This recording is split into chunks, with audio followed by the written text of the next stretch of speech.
Hi all, my name is Mahasri. I am studying grade 1. I am a water drop.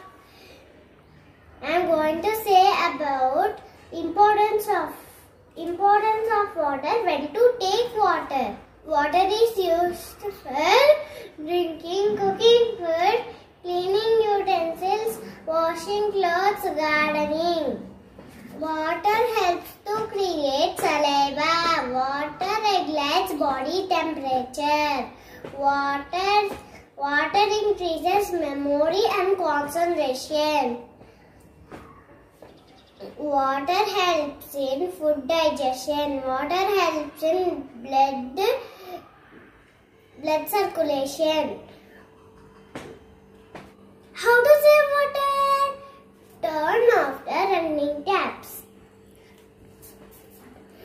Don't use shower. Use only bucket and mug.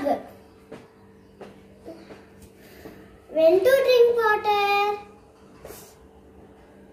Before morning empty stomach, before meals, before giving meals, after exercise, after playing.